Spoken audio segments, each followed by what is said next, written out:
Tens of thousands of migrants who crossed from Morocco into Spain's North African enclave of Ceuta have returned voluntarily. Now, this mass scramble for crossing came at a heavy human cost.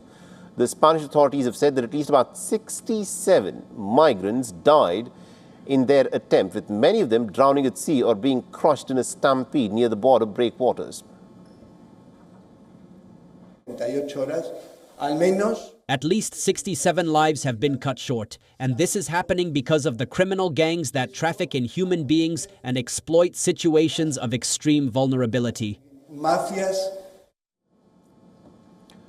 The Spanish authorities said that nearly about 50,000 people crossed the border since Thursday, while Ceuta's regional government has estimated the number to be 60,000, which is equivalent to around 70% of the enclave's population.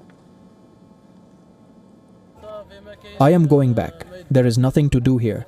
Locals of Ceuta have treated us badly. We are hungry. Shops are closed. There was nothing.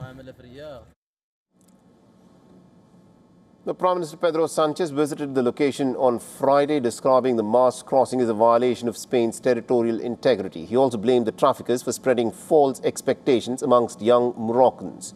The Spanish government has said that the surge was fueled by misinformation after a recent Supreme Court ruling that migrants arriving by sea could not be immediately deported.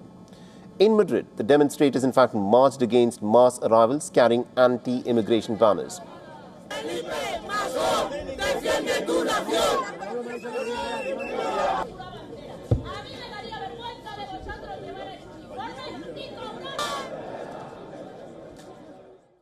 This is an invasion, a premeditated invasion accepted by Sanchez, who is the biggest traitor Spain has ever had, who is selling out Spain.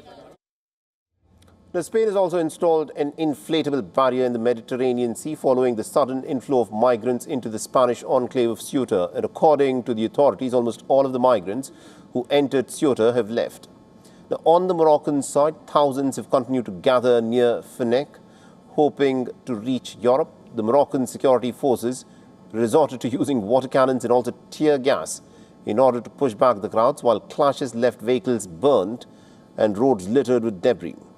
Remember, the crisis has also triggered a bit of a diplomatic row across Europe. Italy has called for Spain to be suspended from the Schengen region, a demand later echoed by Finland and supported by Denmark. Now, the Schengen area is a passport-free travel zone that covers 29 European countries with no routine internal border checks.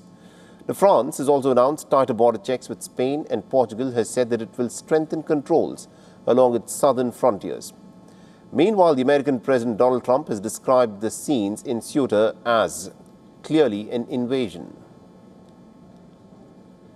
You know, I saw Spain yesterday, and I watched the catastrophe that took place. It looks like an invasion of a country by hundreds of thousands of people. And that same thing's going to happen to us if the Republicans don't get elected, except worse. Much bigger, much easier to get into.